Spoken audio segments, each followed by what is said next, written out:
Another actual and Axis 1 clinical disorder is oppositional defiant disorder. So these are people who will lose their temper. They get easily annoyed. They get angry, resentful. They often argue with authority. They actively defy or refuse to comply with authority. So there's a defiance element to oppositional defiant disorder. Defiant is really the key component here. So, you know, I can understand how this pretty much, let me finish this. And so they deliberately annoy other people, they blame others for their mistakes, they're spiteful and vindictive. Again, this is an impact on social, occupational, and academic functioning. It's considered mild if it just impacts one sphere, like social or occupational. It's considered moderate if there's two spheres, and it's considered severe if there's three spheres of functional impact. This can be, I suppose, very similar. Remember, you can have more than one disorder. You generally can only have one personality disorder, but you can have more than one Axis 1 disorder. So, you know, this can kind of roll into the conduct disorder person. It can roll into the, it can roll into that. I think that this just was, categorized and this is a very similar to the conduct disorder, but probably not as malignant. However, the real distinguishing fact regarding oppositional defiant disorder is that they will blame others. It's everybody else's fault. And that immediately will put a barrier towards getting better, towards insight. And that, they argue with authority. It's they're constantly arguing with authority. It's everybody else's fault. The difference between that and conduct disorder is the conduct disorder is really just let's break authority at all costs, whereas this is more oppositional.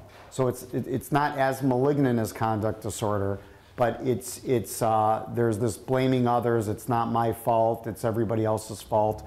And now, in terms of this is still part of my dangerous driving. In terms of understanding, well, why is this in my dangerous driving lecture? It's because they still can lose their temper and they can still get very angry and rageful. They can still be the road rage person, and it's everybody else's fault. So it translates into that dynamic. So if, for instance, again, these are people that simply have a hard time taking responsibility, and that can translate into some pretty disastrous consequences for driving. Yes? Intent on this, because I had a client like this years ago that used malicious destruction of property with a vehicle. Like, he had intent to hit the lady in front of him.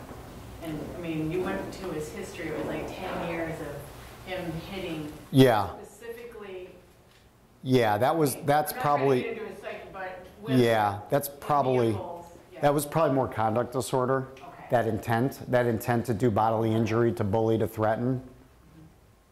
Mm-hmm. Yeah, the oppositional defiant, like I said, is not as malignant. It's simply, you've heard people say my kid's oppositional, right? Like just oppositional, just somebody who really has a hard time saying yes. They prefer to say no. Again, this is not the most malignant disorder out there. It just exists, and it definitely is a part of the dangerous driving behavior. So it's not, but they certainly can become angry. And remember, this is again another disorder that can overlap with other disorders with the conduct. So this is a little long and verbose, but basically I'm going to read it because again, this is, like I said, that everything I'm giving you today has been looked at. People are engaged in this, and it has been validated, it has been studied. There is research behind this. So aggressive drivers evidenced a significantly higher current and lifetime prevalence of, oh, go figure, the things we talked about. Oppositional defiant, alcohol and substance abuse, we know. Cluster B personality disorders, which are the, those are, by the way, cluster B is, by the way, the personality disorders we talked about. And conduct disorder, ADD, intermittent explosive disorder. Aggressive drivers also had a significantly greater prevalence of self-reported problems with anger, as well as a greater family history of anger problems and conflict. The findings suggest that prevention intervention programs designed to reduce aggressive driving may need to address the presence of psychiatric and behavioral problems that could potentially complicate treatment or impede response to treatment. So this is a study that did not ignore the pink elephant in the living room. Aggressive drivers were more likely than controls to be positive for Axis 1 and Axis 2 disorders, as mentioned. They were also more likely to meet the criteria for intermittent explosive disorder, current or past alcohol use, antisocial, and borderline. Yet another study that validates what I've been trying to say. So now, we've talked about disorders, and we've talked about disorders, we've talked about Axis 1, Axis 2 disorders. Now there's other things that go on when it comes to dangerous driving, all right? This kind of starts to roll into the, general, the dynamic of society, and I wanted to talk to you a little about that. First of all, so these are, I call them thinking errors. And again, these are patterns of thought that, how we deal with it as a society is out there in terms of let's not ignore it, let's understand it, because like I said, that's very critical. How we deal with it, I don't necessarily always know, but I know that I'd rather not ignore it. So then there's the sensation seekers. Okay, kind of people like me who like to rock climb and go skiing and have this kind of dopamine thing they talk about. And maybe when I was 16 and I got in the car and I realized, wow, this is cool. I can just put my foot down just a little bit and go as fast as Superman. And what a rush! What a rush! I think I'm going to buy a Camaro because that goes even faster. So it's sensation seeking. I don't, these people don't have disorders. I mean, they can. Remember about the whole overlap thing. You can have all this and, have disorders, but, these people don't necessarily have disorders. They just really enjoy the rush of driving. Driving's fun. Formula One racing, NASCAR, we certainly glorify it. So why not glorify it to the average guy, the average NASCAR fan? Right? Gets done watching NASCAR on a Sunday. Monday he's going to work, gets in his newly bought Camaro. You're telling me he's not going to enjoy that ride? He's going to enjoy that ride. It's going to be fun. He's going to get a rush. So he's a sensation seeker. It's important to let's just, as long as we're having this lecture about dangerous driving, let's just put it all out there. I'm not necessarily, I don't know if I have a cure for that right away. Because again, it's not a disorder. It may not affect this person in spheres of his life, causes dysfunction. For all I know, he could be a CEO of a Fortune 500 company, have a wonderful family with 3 kids, and be just fine until he dies, But sensation seeking. The rush of getting away with murder. Then there's this somewhat neurotic event, more of a psychological event, but there is a rush, right, of that person who wants to get away with something maybe. Maybe there's a rush there. Impulsivity, people are just impulsive. Disorganization, procrastination, poor time orientation. Remember I talked about traits. So this isn't necessarily somebody with ADD. This is somebody simply with poor organizational skills. I make a big point of this because poor organizational skills is really a big thing. It makes you late. It makes you disorganized. It puts your whole world in chaos. All right. Now, I'm not exactly a type A personality, but I could tell you that when people live a very disorganized life and they don't have people helping them, see, luckily I have people helping me with this disorganization. But there's many people don't have that, so they're disorganized. Their papers are all over the place. They're always late. They're always rushed. It does translate. It potentially can translate into like adjustment disorders, Because if your whole life is chaotic and you're not organized and you don't then things can translate into a psychiatric condition.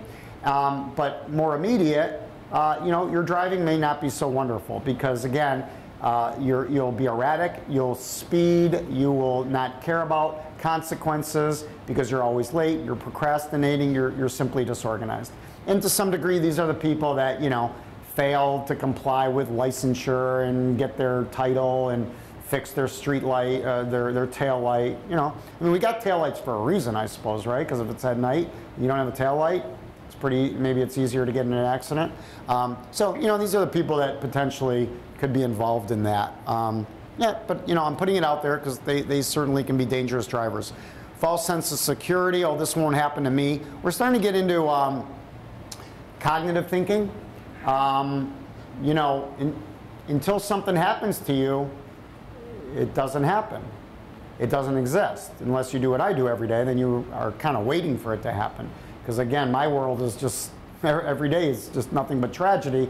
I'm living in the other spectrum where, every day above ground is a really, really good day. It's just because I don't take life too much for granted. Most people do.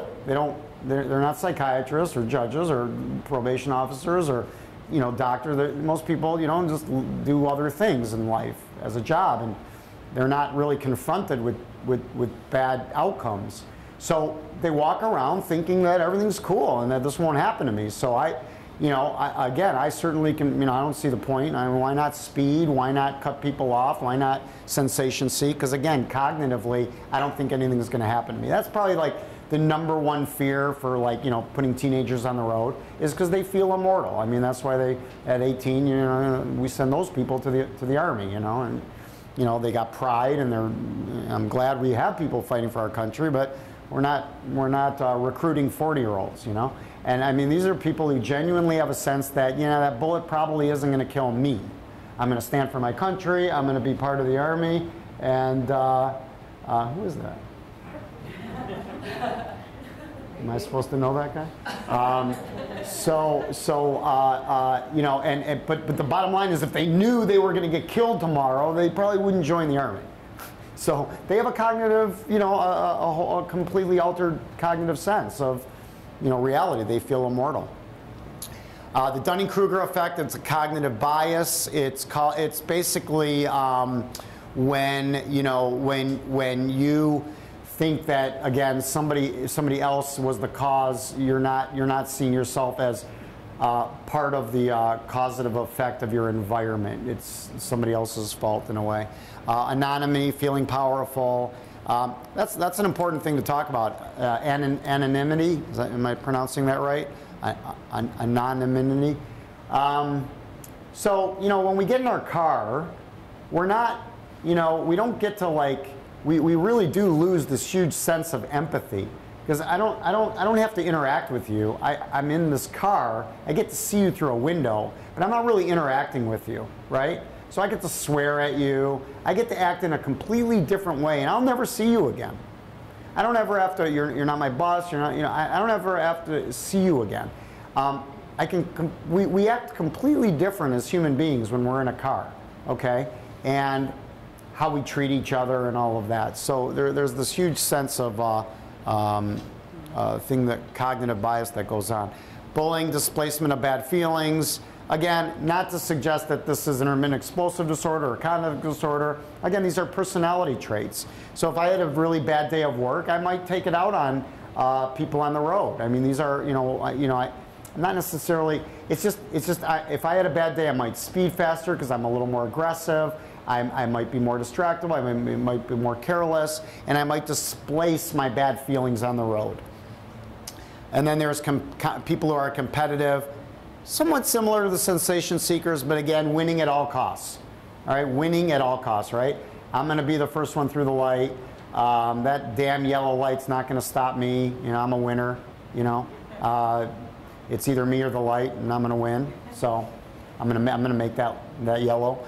It's just winning at all costs. Again, it's a little bit of the machoistic kind of thing, maybe. I don't know if there's I don't know if there's a sex to this thing, male-female kind of deal, because women certainly are competitive. But I think there's a competition issue. I know that, you know, are you ever on the road where, you know, somebody kind of drives past you, and then all of a sudden they're behind like a truck, and you kind of smirk, and you're like, gotcha. You know, you kind of get a little happy about that, you know. So I honestly, I just love the people who like speed up to pass me only to find me at the light. Like, hey, how much gas did you just burn? You know, it's just hilarious. And it's always the trucks. I mean, they must burn like $20 every like minute. So it's always these big, huge flatbed trucks that literally speed past me, slam on their brakes, and they're at the light. And then they're like, God damn, those gas prices are so high. It's just funny. Now, anger, this is a very, anger is anger, okay? Again, this is, you know, as much as I want to put a face on disorders, I do have to put a face on a prevalent cognitive, behavioral, and physiological event called anger. You know, I think to a large degree, our society is, you know, an angry one. I think that for whatever reason, well, for many reasons, we live in a very fast-paced, crazy world. It's just a crazy world in a lot of ways. It's overwhelming, and I think that you know, as human beings waiting to evolve, almost catch up with our own intellect, you know, we tend towards a lot of anger patterns. And I think that anger is a profound, normal, but yet can be very abnormal, cognitive, physiological, and emotional event in everybody's lives. Whether it's raising your children, whether it's driving, whether it's with your, you know, wife or husband, anger is basically a feeling, you know, I'm not being heard, I'm not being noticed, again, remember, when I first in the beginning of this lecture, I talked about how anger is actually an incredibly selfish cognitive experience, because I wouldn't be so angry if I cared about everybody else. You know, I would hazard to say that, you know, Nelson Mandela and Mother Teresa were not very angry people, because they probably just cared about everybody but themselves. And I would really have a, you know, I mean, I would really have a hard time seeing them get angry. So anger is a very selfish event. And if you walk around thinking about everybody else and, oh, you know, maybe he was this, you know, I don't have to chase the guy who cut me off. I really don't, you know. I mean, and I don't even know if I have to be angry. And every time we get angry, by the way, you know, we're experiencing these neurotransmitter events in our brain, and it really does affect us. I mean, you know, anger really can cycle, and, you know, you ever heard, you know, don't hold on to anger, you know? I mean, it really can, who knows, maybe one day studies will come out, anger causes cancer or something, you know? But anger is just a really, really bad emotion. And it's one that, you know, can certainly get out of control. So on some level, you know, one can look at anger as a sadistic personality disorder or a variant thereof. Clearly poor coping mechanisms, poor frustration tolerance. Anger is a feeling of displeasure, we know that. Psychologically, there's an emotional component. Physiologically, you know, the blood pressure goes up, heart, muscle tension, heart goes up, adrenaline.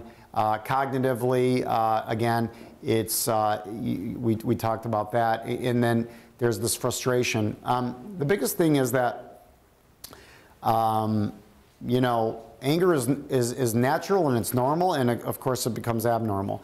But the biggest part of anger that I guess I would leave you with, you know, in this slide, that you guys may or may not take for granted, and that is, and we see this all the time. We see this with our drinkers. We see this with all kinds of situations. And here's the biggest deficit: poor coping skills. Poor coping skills. The inability to displace anger in a intellectual manner.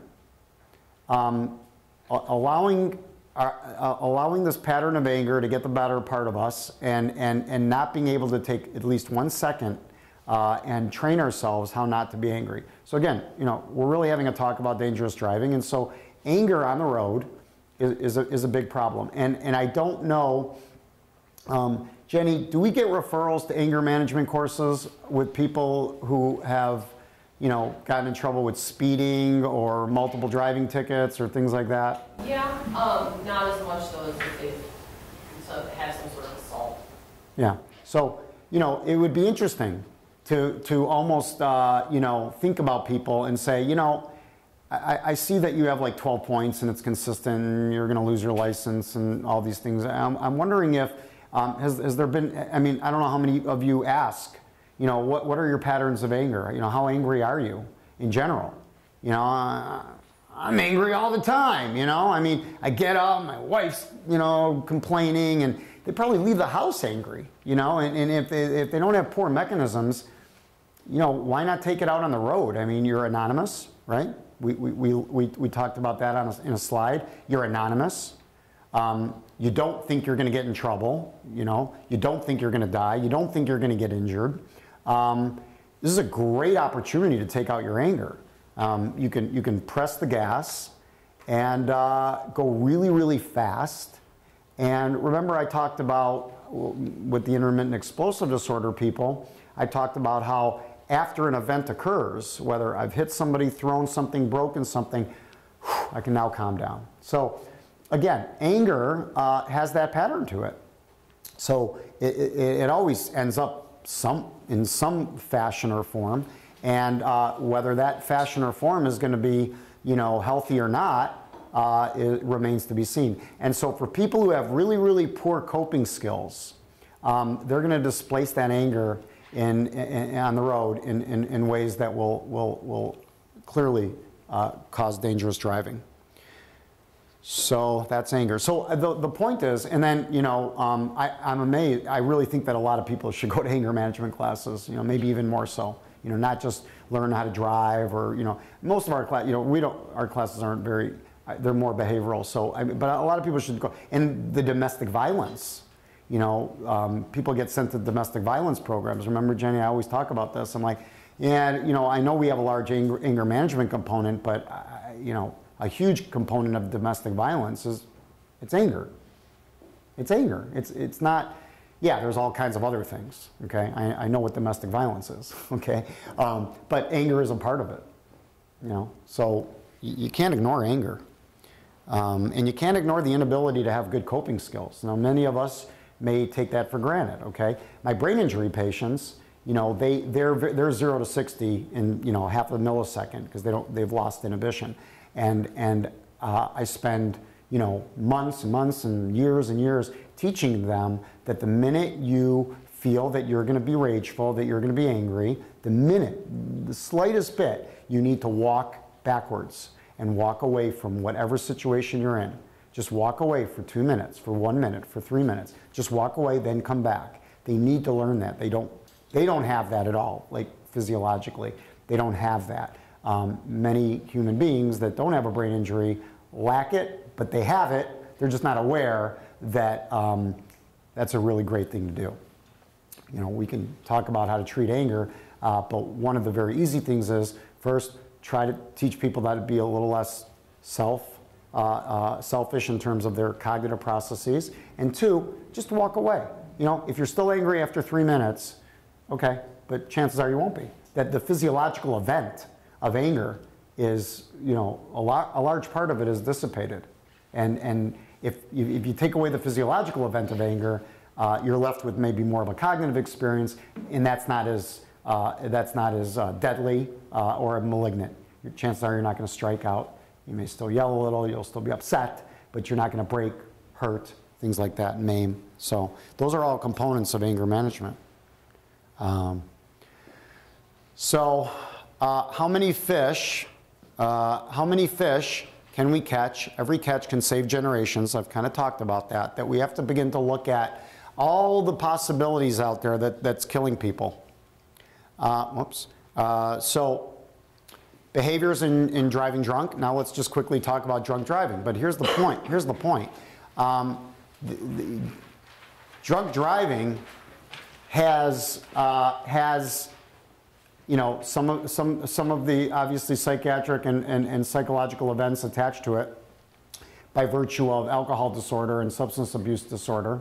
But many events obviously are very similar. So again, more than the point is that half of the sample in this study met the criteria of a life. These are people who they had a lifetime diagnosis of mental disorder that was not substance related. So these are people that had DUIs, okay, and they also met conduct disorder, PTSD, major depressive disorder, generalized anxiety disorder, bipolar disorder, intermittent explosive disorder, and dysthymia. Now the commonality of dangerous driving and drunk driving is intermittent explosive and conduct, okay? And those are commonalities. Some of these other axis 1 disorders kind of stand on its own, more related to alcoholism than dangerous driving. But the whole point is, not only should our focus be on dangerous driving as its own killer on the road, 70% roughly, a ratio of 70 to 30 compared to alcohol driving. It's its own killer on the road. It's got its own spectrum of psychiatric and psychological conditions that can be treated. And so dangerous driving should stand alone as a really, really big problem.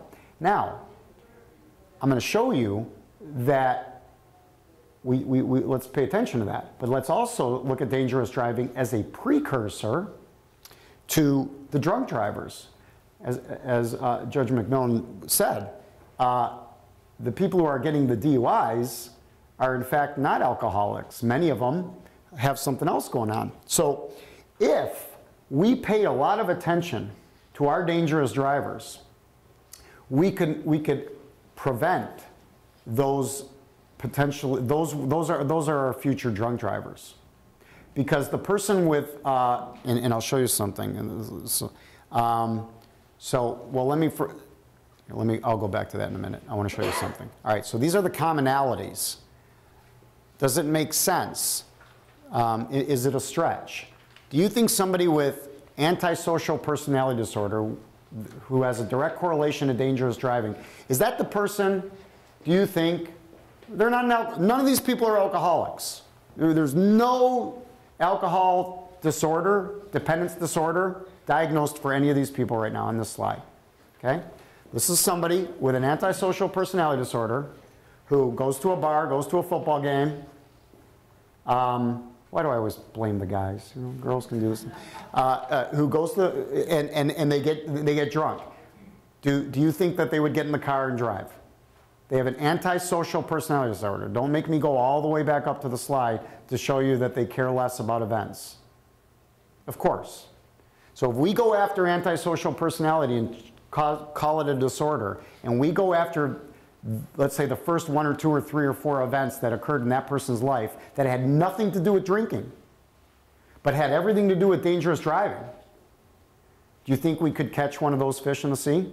Maybe. Okay? Before they were the idiot that drank, you know, and got a point, you know, point whatever, and killed people. So, antisocial. What about the narcissist who feels powerful and is obligated, like, you know, no one's going to catch me, and I mean, I can go back to that slide again. Is it very possible that that narcissist is the one who is, remember, these are not alcoholics. That narcissist is the one at the bar. And he's having a few with his friends, right? And it's all about him, and he's selfish, and he could care less about society, and you think it's possible that he could be the one that gets caught with DUIs and kills a family of 4? The answer is yes.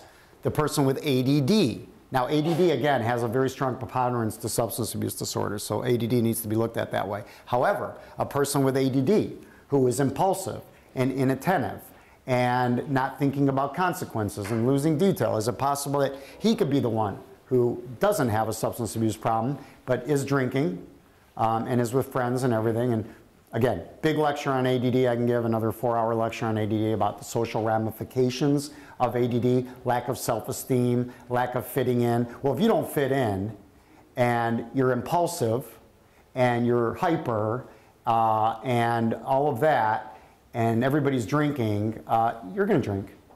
You're going to drink. And you may not necessarily care about, you know, not driving. And then conduct disorder speaks for itself, right?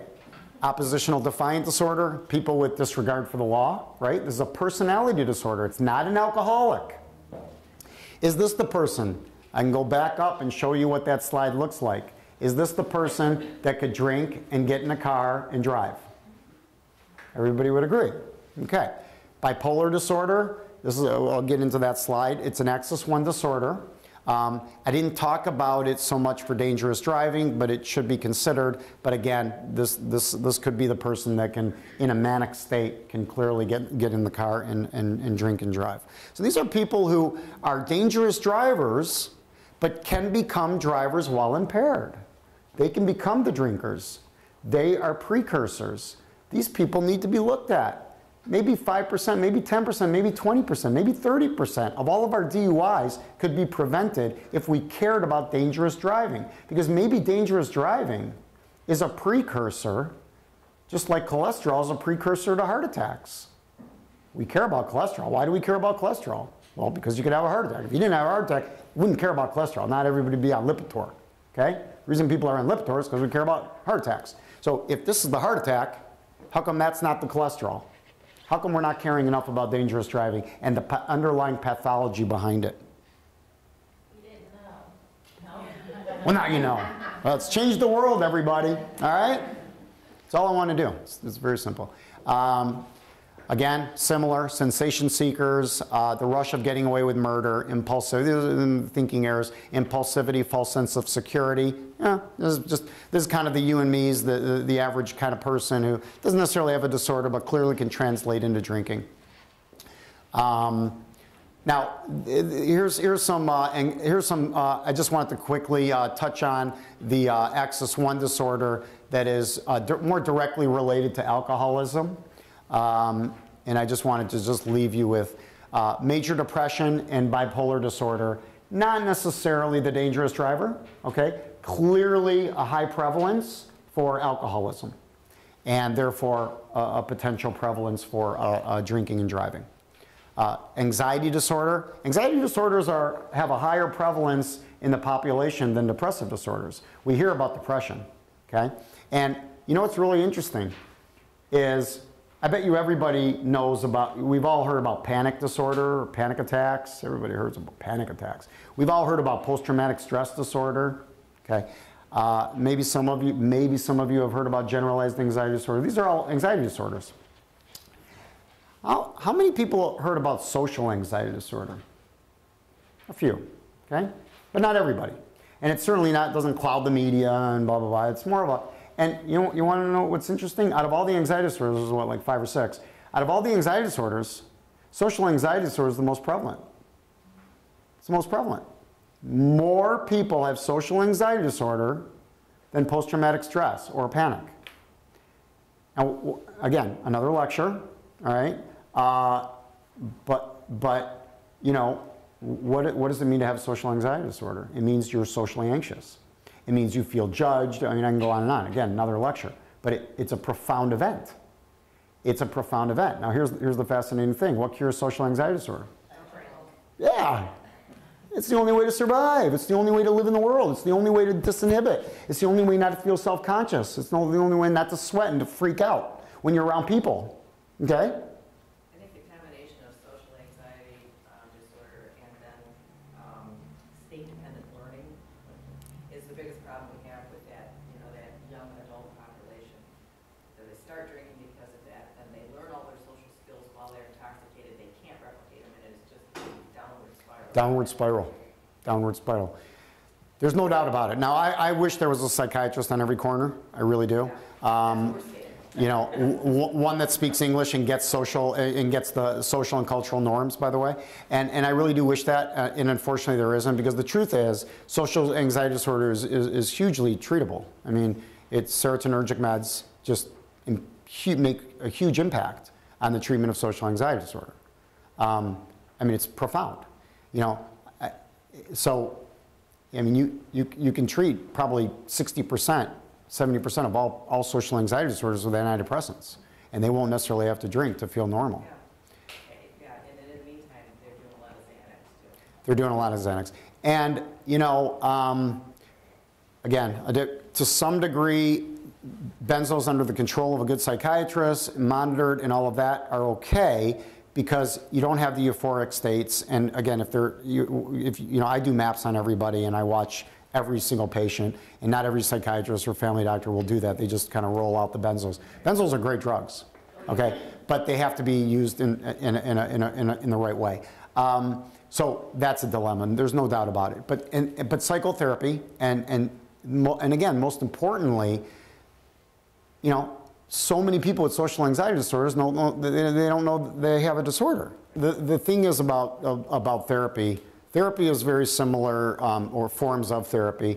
Therapy is very similar to really anything else, whether it's weight loss, whether it's exercise. It's got to be consistent. And so, you know, you can get thrown into a great system and have all the therapy in the world, and you know, it's great for 2-3 weeks. If you don't have maintenance and consistency, you fall off again. You know, again, similar, you know, these fad diets, you know, hey, I lost 50 pounds, don't I look great? Yeah, I'll see you in a year, you know, you'll be twice that. So, you know, I mean, it's just, it's like, so what's really, really important is to understand treatment from the paradigm of consistency. I would rather have less for longer than more for shorter. And that's critical. And that's where AA is so powerful, because it's 1 hour every week or 2 times a week forever. It's the forever part. The reminding that person that there's a problem, that they're powerless. That's the powerful event. You know, Weight Watchers you know, it's not rocket science. It's just helping you be hyper aware of what you're eating. They've developed that system around a cognitive behavioral event. You know, which is really all about just reminding you that this is what you're eating. You know, that's it. And it's the most successful company out there in terms of, you know, weight loss. So, you know, so that's it. So the treatment is awareness. The treatment is getting people in front of themselves, understanding that there really is a disorder called social anxiety. I just thought I was somebody that couldn't relate to anybody, and a few beers helped me, you know, relate. Wow, I got a problem.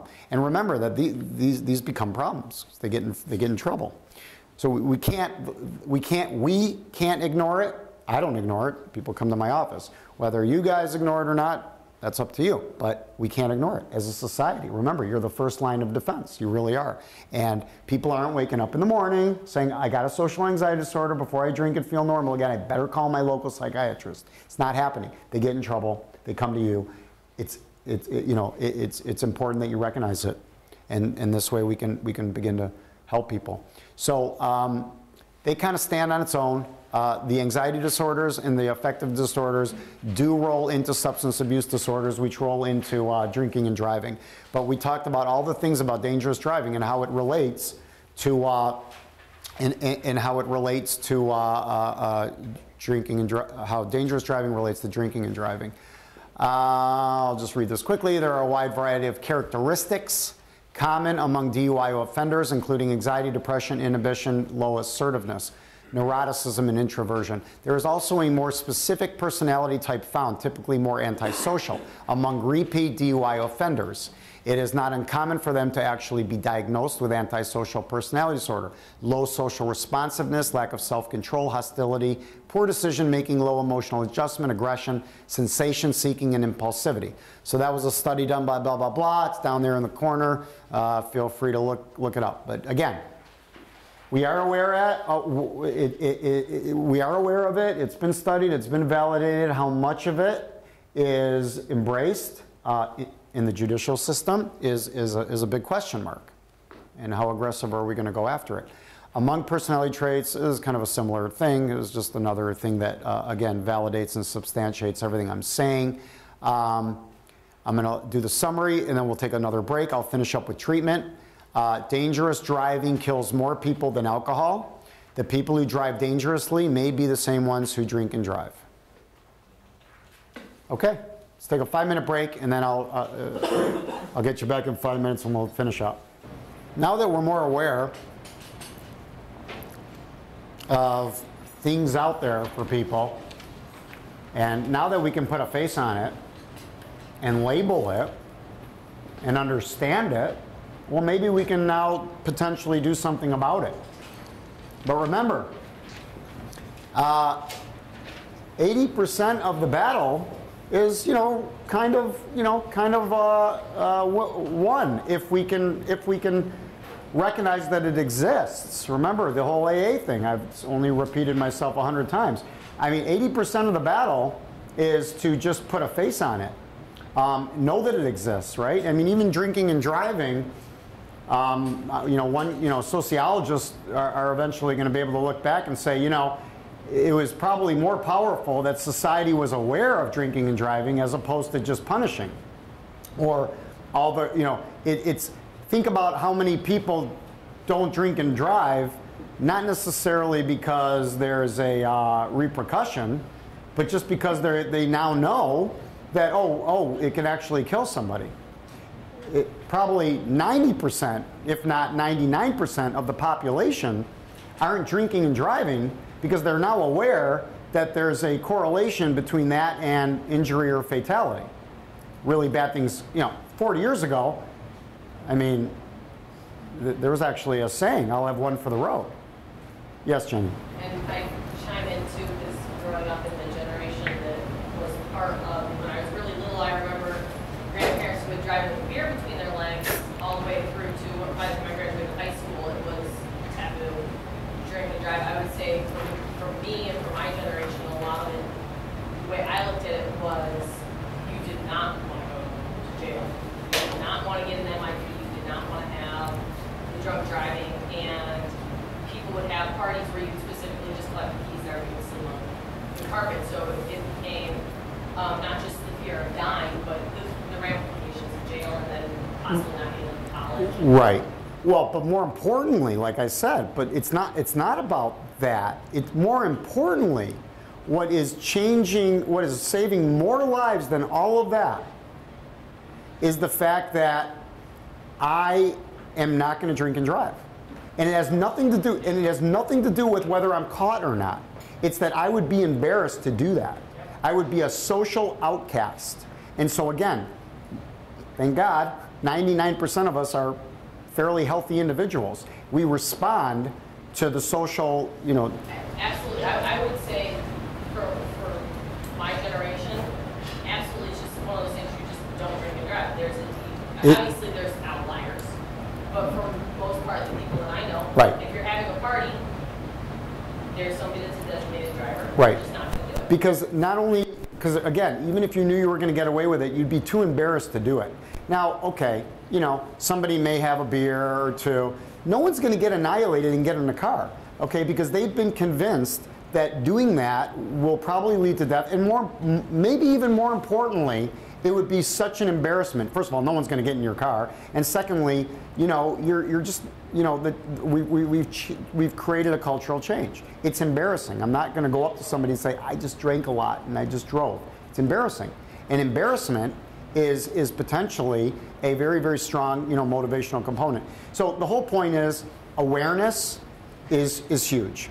It's huge for AAs. It's huge for Weight Watchers. Awareness builds insight, and the more you're aware, again, when I treat my brain injury patients, they have a syndrome. It's actually an organic event, again, in the brain because of the shearing events of their brain.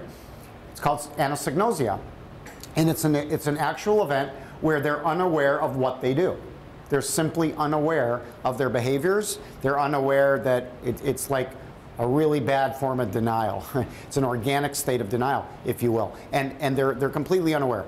So we do what's called psychoeducation, and I have to teach a brain injury person about who they are and what they're doing. And but more importantly, I have to teach a brain injury person that they have a brain injury. This condition, anosognosia, is such organic, if you will. They don't even acknowledge that they have a brain injury. Yeah, okay, I got injured. Yeah, everybody says I have a brain injury, but I don't have a brain injury. It's really kind of profound. And so I teach them that they have a brain injury. Now, if I can do that I can make a huge impact, because now they know they have a problem. And if I can get to that point, then everything else gets a little easier to do. So again, awareness, awareness, awareness. And that, this lecture is important that way. And so when we talk about treatment, 80% of it, 50% of it, whatever, a very high percentage is awareness. And so if we can be aware and make people aware of what they're doing and how they're doing it, we're starting to win the battle. Now here's something else. What else are we missing? What's the other pink elephant? We talk about fatalities. Remember earlier in the lecture, maybe in the very beginning of the lecture, I said something kind of weird. I said, if you're lucky, you're going to die. If you're not lucky, you might end up with this. Right? I don't know if anybody, I mean, again, I treat these people. I treat all these people. And, it's a really, really bad way to live. All right? It's so bad that just kind of dying, you can make a debate. There's people in this room that says, okay, we all die. Why should I suffer for the next 50 years? I'll just die now. I'm good. These are real conversations. So, again, we talk about fatalities on the road, and drinking and driving kills and all that stuff, but dangerous driving and drinking and driving could do worse than kill. It could cause this. So what is this? Traumatic brain injury. Traumatic brain injury, like I said, I see maybe, I don't know, whatever, 10, 15 brain injury patients a day, okay? So, I don't know, I got maybe 500, 600 brain injury patients. And it's really a bad thing to have, even mild brain injury. Your entire personality changes. You have chronic headaches. You can't sleep anymore. Your entire diurnal cycle, has changed. I haven't gotten to chronic pain yet, because usually those two go along together. But as a person with a brain injury, you have affective discontrol. You can't control your emotions. You have incredible levels of anger and rage, much different than the rage and anger we talked about. This is more on an organic level. You're incredibly impulsive. You're incredibly impatient. You're incredibly socially inappropriate. You are a pariah. You are a societal pariah, and you will spend the rest of your life living in pervasive loneliness, because nobody wants to be with you. So the person you married does not want to be married to you. Your kids no longer wants to be your kids. Your friends will never visit you ever again. You might receive that nice, sympathetic phone call once a year. You might get relegated to a group home. You will lose all your rights. You will have a guardian. You will have a conservator. You will be micromanaged. If you smoke a joint, it'll be the worst thing on the face of the earth, and you'll go down to a level 1 and go into a 1-on-1 24-hour supervision. If you have a beer, the same thing can happen. You will lose all your dignity, and that could be just with a mild brain injury. I didn't even talk about the cognitive events. The cognitive events: can't focus, can't concentrate, no more short-term memory. You will experience cognitive fatigue. You will experience blurred vision. You will experience executive dysfunction. You will not be able to sequence. You will not be able to plan. You will not be able to even meal prep. You will forget the stove. You will forget to where you put everything. You will be completely disorganized. It's kind of like the worst form of ADD and bipolar disorder you could possibly imagine layered onto each other. Traumatic brain injury is a very, very serious, serious thing. It is nothing I wish on my worst enemy. And I don't wish anything on my worst enemy. But traumatic brain injury is one of the worst conditions you could possibly have. It could potentially be it usually is a lifelong disorder. It gets remitted by the multiple meds that I put people on, and I improve quality of life. But again, I don't cure anybody. I just improve their quality of life and get them through their life, and I do a lot of rehabilitation work too. But I can't make their neurons grow back. So it's really quite profound. And it can happen in the wink of an eye. In the wink of an eye. And here's the other thing. You think that seatbelts and helmets and airbags always prevent a traumatic brain injury? The answer is no. There's something called the Contra-coup event, and that is the shaking of the brain inside the skull. When that happens, the brain gets injured and damaged. Okay, I have one of my patients. He's the sweetest, 16-year-old boy, and he never hit his head. He was in a car accident, never hit his head. He can barely walk. He can barely talk. He's lost all his friends. He's socially going to be isolated for the rest of his life. His entire life and his entire future changed in the wink of an eye, in a split second. And it was just because they were rear-ended. I don't remember the exact detail of the accident, but what was the most profound thing is that he was probably my most profound patient without impact to the head. So he had the most profound contra coup injury that I've seen. I told you I was a big skier. I knew that when skiers were starting to wear helmets, I said to my friend, I said this like a long time ago, I said, I bet you head injuries go up. And the reason I said that was because now that we all wear helmets, we have a false sense of security. People are skiing faster and they're skiing more reckless because they got a helmet. Well, when you hit your head, that helmet may keep you from a penetrating head injury, so it'll keep you from that tree branch going through your head. That's great, but it will not keep you from a contra coup injury. Okay? We hear about Liam Nielsen's wife died, contra coup injury. The famous Ferrari driver who just injured himself, contra coup injury. These people had a helmet on. Big deal. It doesn't mean anything. And to a large degree, the motorcycle whole issue, helmets, not going to really help you that much. Okay? When you fall, you're going to ruin limbs and all bad things are going to happen, and you're going to still have a brain injury. So brain injuries are really, really bad. So we talk about fatalities and we talk about dangerous driving and, okay, dangerous driving, fatalities. Well, I'm not going to die. Well, you may want to die. It's a really bad thing. Now let's add chronic pain to it, by the way. Now you're going to be in pain every single second of your life, and the only thing that will get your pain to go away will be opiates, and then you'll become addicted to opiates, and in addition to becoming addicted to opiates, the opiates won't even work anymore. So it's a really, really bad life. And then you develop a psychiatric condition called an adjustment disorder where you are profoundly depressed and you're suicidal. Not fun.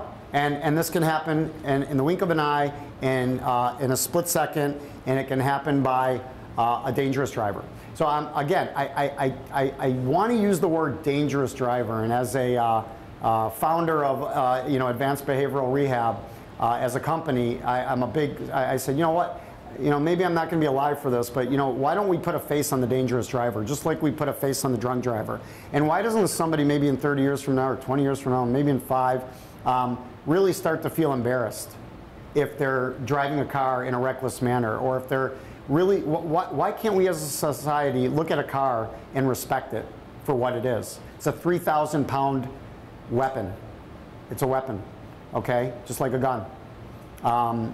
It's a weapon, and it'll kill and maim and destroy millions and millions of lives. And the weird thing is that, we can do something about it. We can do a lot. I mean, we may not be able to cure cancer tomorrow, and a lot of people die from that, and, we're trying. But, there's certain diseases maybe we feel like we don't have a lot of control over. We certainly maybe not be able to do much if a comet hits our Earth and kills a bunch of people. But there's so much more we can do, and we can recognize that dangerous driving is a really, really big deal. It's a really, really big deal. It's not just drunk driving. It's not just drunk driving, and it's not just fatalities. There's another pink elephant on the road. There's dangerous driving, and there's all of this, and there's all of this, and it's really, really bad, and you don't ever want it. So the treatment, again, just another study. Even the most comprehensive DUI programs do not have the resources necessary for addressing the variety of psychiatric needs among their patients. Offenders require more comprehensive treatment for maximizing clinical outcomes and for reducing the incidence of renewed DUI offenses. So what's the answer? Well, you really do have to work with the private sector. If you are not a court system with the ability to build a strong behavioral program, work with the private sector. Find companies that do a good job. These companies should have some form of valid-based treatment. I got to tell you, I started ABR 9 years ago now. Because at the time, in addition to psychiatry, I'm a little, I do a few other things. At the time, I was doing a nursing home business. I ended up getting rid of it. I didn't like it, and I had some time. And somebody once came to me and said, you know, do you have a, he was a lawyer, and he said, you know, do you have a, are you interested in considering this kind of a business? And I'm like, yeah, you know, whatever, I'll look at it. And I did research, you know, and I was blown away by, you know, the classes that were out there and just the lack thereof in terms of the clinical environment, the validity of treatment, what it's really, it was just more like dangerous driving's bad, don't do it, you know, drinking's bad, don't do it, you know, 80 people in a room, people are making a ton of money, and I don't know about the effectiveness. So whatever, I wanted to design a company that was clinically based and that stood the test of scrutiny and was and had valid-based treatment. Outcome measures if possible. That's harder to do sometimes, not harder to do, you know, but it's important if you can do it. Outcomes are important. Communication between the private sector and the judicial system is critical. When I introduce Shelby to all of you, that's what I'm talking about. It's critical. We have to know what we're doing, how we're doing it, if we're doing a good job, bad job, and same with every other company. If you're not communicating with that company and you don't have a good liaison with those other companies, how do they know what they're doing? I don't know. It helps to have a sense of professionalism. It helps to have master levels. You're not going to get MD and DOs teaching classes, but again, I'm going to move on to my slideshow. They should be incorporated. If you can find psychiatrists and you can find people and treaters and you can put them into a network in your judicial system, great.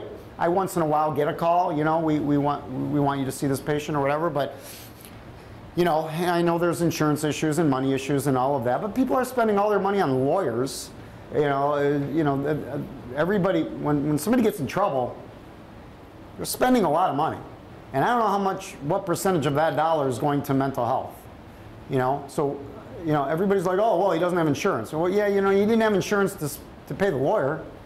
The lawyer got paid. So he's got some money. Was a Reggie in one court system. He said, everybody's got a money tree. They just don't show it.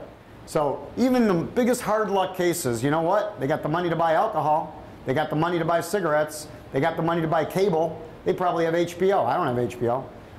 You know, they got money. I'm not saying everybody has money. I'm saying a lot of people who don't have money do have money. And, you know, it's not so, you know, I'm sure you're as cynical as anybody. So, you know, but how many people, so when there's, oh, I'm not going to go see that guy, I don't have insurance. Yeah, well, that's okay. You can pay out of your pocket. It's part of your probation. I think they should, and they'll value it. And again, that's where the treatment comes. So, you know, if you're running classes and you've got master's level therapists running classes, great. If you have a network of DOs, MDs, PhD psychologists, master's level therapists, and you can refer well, that's wonderful. What are the goals? First and most important goal is to build awareness and build insight. I already talked about that exhaustively. You want to build empathy. Short of the few personality disorders, you know, empathy is a big thing. I mean, let's, you know, get people in front. I mean, I talk about consistency more than I talk about. So, you know, when you put that big, huge wrecked car in front of a high school, and everybody's like, "Oh my God, that's the terrible." Okay, but you know, maybe that car should be in front of that high school for like the whole year, or maybe like, you know, everybody should visit, you know, one family a month. You know, it's consistency. It's not the large impact that makes everybody feel really good. Newspapers come out, great PR. You know, 2 weeks later, everybody's thinking about the next football game on a Friday night. Okay, you know, it's all about consistency, and it's consistency that treats, and that's what makes AA, Weight Watchers. That's success. Success is consistency. So, building empathy is the same thing. I mean, I can only help build empathy if I have an environment where I can do that on a consistent basis. But I can do it. It's doable. Everything here is doable. Just has to be consistent, and it doesn't have to be, you know, the greatest thing in sliced bread. AA, again, there's no clinicians in AA. It's just a bunch of people who used to be drunks getting together saying we got a problem. That's it. It works. Help to understand comorbidity. We talked about that. Comorbidity, the underlying psychiatric and psychological disorders. Develop support networks. Creating a partnership in care. There's a form. I gave a 4-hour lecture. Was it 4 hours? I gave a 4-hour lecture in motivational psychology. It's a form of psychology that embraces the client in the psychological treatment. So it's not me versus you or me over you. If I'm the treater, if I'm the psychologist, and you're the patient, we don't have that relationship. I'm not the psychologist and you are not the patient. We're two people trying to figure out how to get you better, and you're as much a part of the treatment plan and the treatment program as I am the treater. And so there's this huge field of motivational psychology that is, in my opinion, the best form of psychological treatment for people with low insight. For people with a lack of insight, denial. It's not me blaming others, the narcissist. You know, or it was the oppositional defiant or the conduct disorder guy. It's all you guys, not me. And so when you incorporate people into the treatment, you say, we are partners. All my patients are partners with me, especially in psychopharmacology. I mean, I can read all the books, but if my patient tells me how they're feeling, and that's the only thing that makes me successful. Yes, Jenny? If you're a probation officer or judge, how do you find a good motivational psychologist? There's not Right. motivationalpsychology.com. Well, no, but you can. But if you're going to work with a therapist, you could say, do you practice motivational psychology? All therapists practice pieces of all the multitudes of therapy, insight-oriented, analytic. There's not like one. Yeah, sure, there are. You could, but you don't have to look for the motivational psychologist. Just look at people who understand it, know it, and do it. Okay. You know, you learn all the psychotherapies out there, the various techniques, the hypotheses, the theories, and you just practice whatever works for that person. So motivational psychology is one thing that works really, really well for people, substance abuse, addictive disorders, works very, very well for people that lack insight. And there's a strong part of those people in your system. Yeah. Well, it's not even just the motivational therapist, it's also the motivational probation officer. You know, don't look at, I sit on high, you're down here. You know, you have to meet people where they're at. And a lot of times I see, as a probation officer, other officers that have that projection that you were speaking of. And sometimes probation officers can be a big barrier to people's success. Absolutely. You don't need to be knocked, you're already knocked down. I don't need you to knock me down even further once I walk through that door. Yeah. So I agree. it could be a motivational probation. I'm surprised that there's not a mandate in a court system to make every probationer kind of sit in a class that allows them to kind of confront. You know that in the circuit courts of felony cases, we don't employ probation officers. They're employed by the Department of Corrections. So the same folks that are putting prison guards in place are hiring the probation agents, and they're allowed to move around. Nice. So Great. that's interesting. I mean, the problem comes from up top. You know, it's a problem, and it's, you know, I'm just one guy, you know, trying to create a really cool company and trying to make a change, you know. But you know, I don't know how you really get to the legislative level. And you know, I mean, one of our partners in ABR, he's you know, he knows some of the, you know, the government people, but you know, legislation, I guess, and trying to really affect change. You need the right people saying the right things at the right level. Yes. Well, just to comment on that, through the Michigan Judicial Institute, every other year they have a new probation officers conference. And I spoke 2 years ago, and one of the things that we were trying to do is to bring the human factor back into probation, where, you know, because for so many years, I mean, I've been in the field for a long time, for so many years you were just an enforcer. And they didn't want you to be a social worker. But now they're trying to educate now new probation officers coming into the field. And it's a very good point. I think the district court probation officers are fabulous in that regard. Mm. I think they do their jobs differently than they do at the felony level. But Department of Corrections isn't looking for social workers. They're looking for enforcers. How about just empathic human beings? Is that a stretch? Actually, okay. When I was hired in because I was so big. At one point, this is back in 2007, they were looking for social workers. But even though the people had the degrees in social work, their thinking was not along those lines. You know, okay, well now I'm in probation. Right. What happened to all those skills that Right. they had? Right. You know. Yeah. So, Right. like the oddball out, but. Right, good for you, right. And you know what, I mean, if there's not maybe a mandate where every PO, you know, sits for a couple hours to just, you know, maybe twice a year, just to reframe what we talked about kind of in the beginning of the lecture, that not everybody thinks the way you do. Work with me on that. You know, it's important. So, you know, yeah, is there another question? I was just going to say respectfully to Judge McMillan, because I've had the opportunity to meet her with the Urban Court Initiative, but I really do think that there needs to be a lot of emphasis at the district court level in this kind of comprehensive restorative justice conversation, because we really have more responsibility to this than I think the state or the federal probation departments. So we need to really be, and the sobriety courts and the diversion courts have really brought this at the forefront, but for courts like us who are urban, but we're not a sobriety court or a mental health court, we really have a lot of responsibility to these goals. So, I mean, there's a lot of money up here at the state and federal levels, but the district courts are really where we're filtering, where we're screening, where we're assessing for all of these things. So I'm just saying this as a general, comment. We need to put the money where, the work Nobody is. gets to the felony level without having Right, we spent a can- lot. Right. That's right. That's right. This is so that becomes more the first line of defense. We knew Yep. ahead of time, and then they got to Judge McMillan, Yep. And Yeah. I'm sorry, but, not to be like on a political thing, but the money needs to be filtered back to the basic foundation. Yeah.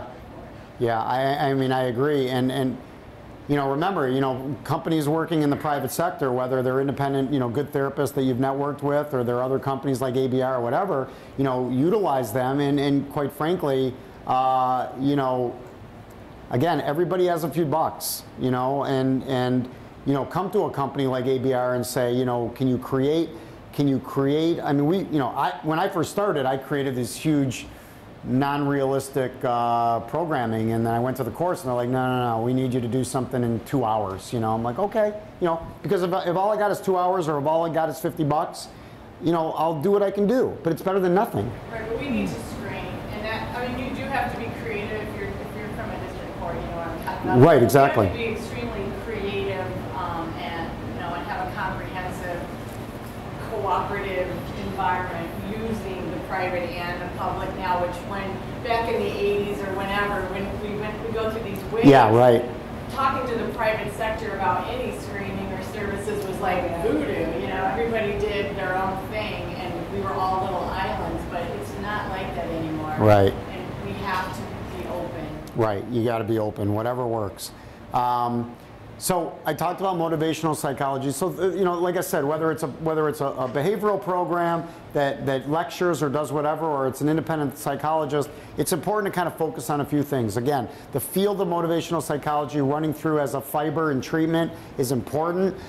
Creating therapeutic accountability, that's important from a probationer standpoint. If you don't meet your appointments and you don't go here and you don't go there, you guys have that level of power. You have that accountability. We're going to extend your probation, or you didn't meet your probation, or you violated. So you can do that. Develop client-centered goals. Okay, so again, along with motivational psychology, my patients need to have the same goals that I have to have. I can't have the goals for them. They have to own their goals, right? And we have to figure out what those goals are. That's similar to motivational psychology, but it's important. It's something to understand. Help to build sustainable and fulfilling lifestyles.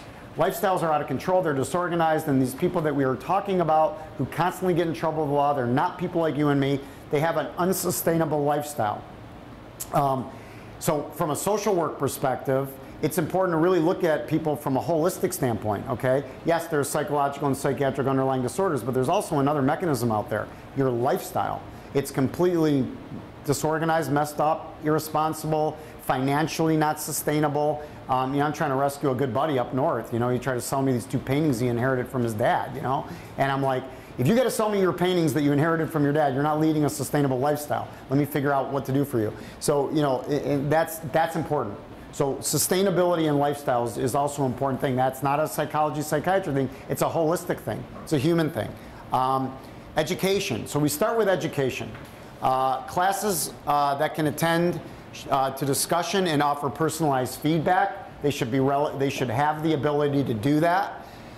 You should not feel like you're sending somebody into a classroom of 200 people where they never feel like they're going to have a say. It should be clinically relevant. The instructors should have clinical experience. know a little bit about something, and should teach valid-based material. Technology. Technology is growing, and ABR, by the way, is just on board with all of this. But accountability, you guys do this, the random drug testing, that's important. Breathalyzers, that's part of technology, and that works. We got to look at all this not as forms of punishment, as forms of accountability. And it's important to reframe that. And if clients can, if clients can see that, again, we don't want to further criminalize a human being. They're already potentially criminals, but we don't want to further criminalize a human being. Why do we have to? So if we say, this drug testing is to hold you accountable to your treatment, yeah, can it be a punishment? I don't know, maybe it is, maybe it isn't, but more importantly, it just holds you accountable so that you're aware that you're backsliding. It's really designed for you. It's your checkpoint, it's your mirror.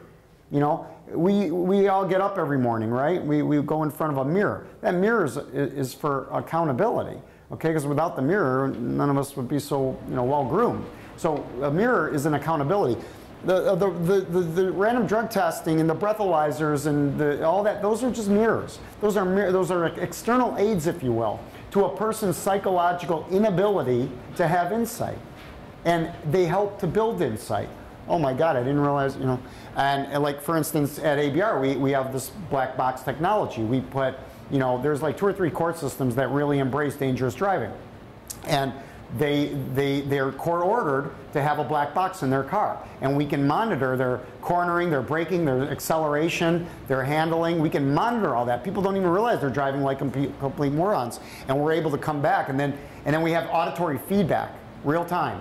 So if you're cornering too hard, or if you're speeding, or if you're going, it bugs the hell out of you. And for the entire duration of your probation, you get that auditory feedback. And then you realize, well, wait a minute, I couldn't speed.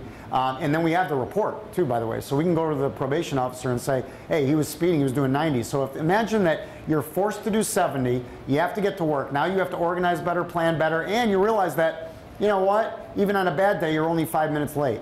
And we work with that in a therapeutic environment. And now this technology becomes powerful because it forced you to change your behavior, and now you realize that you can actually keep that behavior and it's sustainable. So technology is critical, and at ABR we do use a lot of black box technology. Online classes, we're developing that. I think it's important.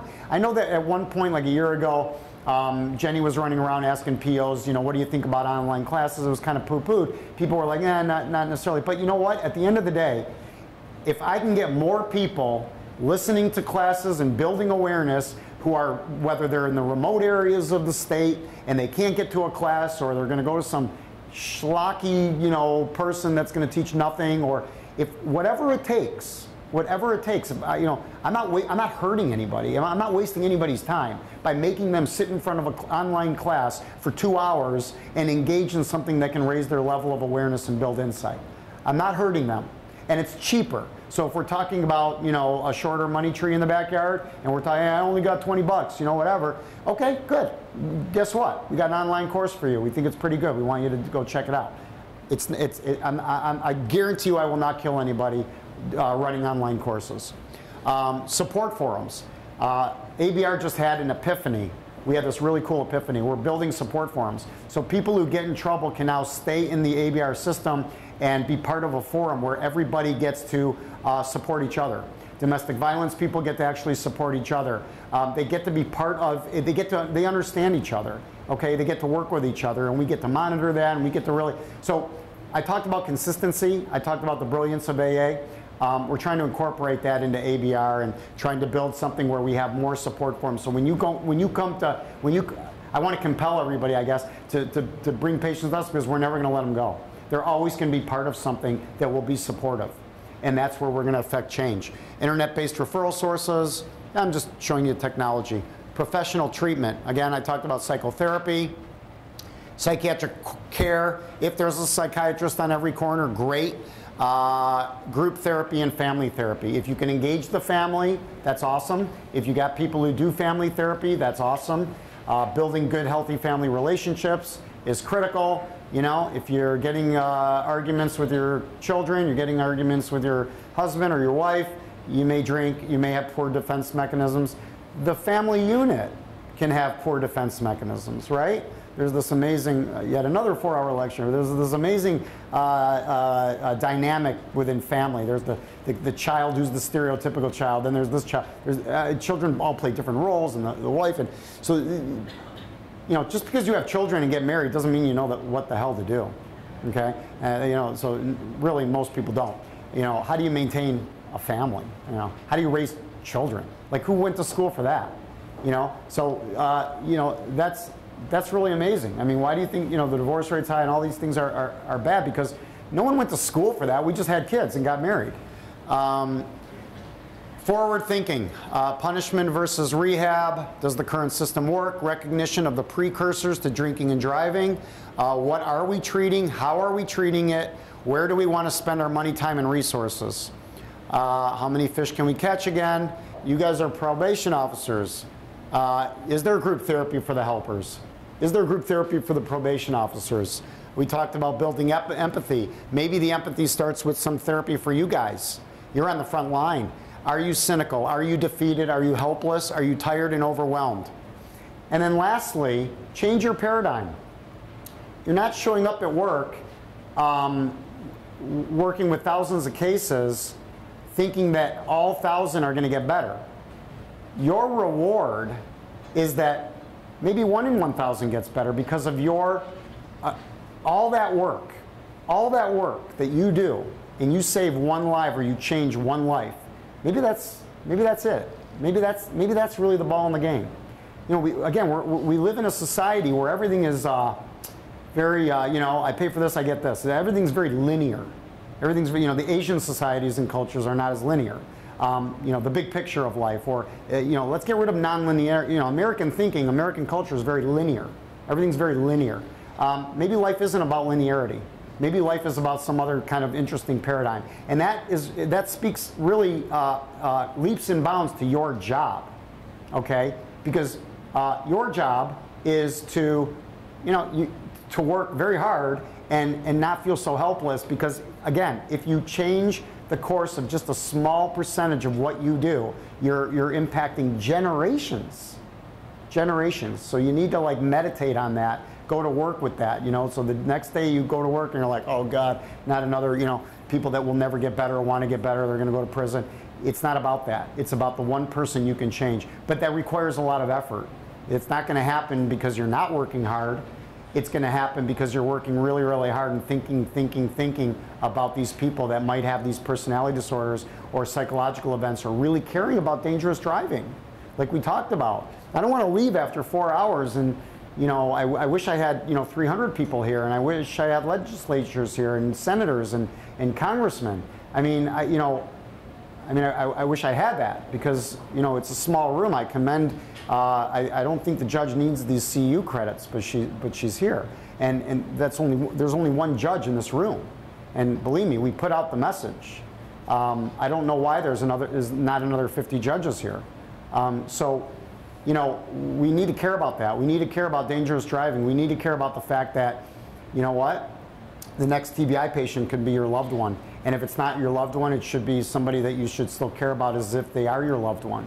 And that's how we make the world a better place. So these 4 hours is a waste of my time if I did not, you know, if I did not, you know, impact you and make you really think about what we really should be doing and what you should be doing in terms of your job.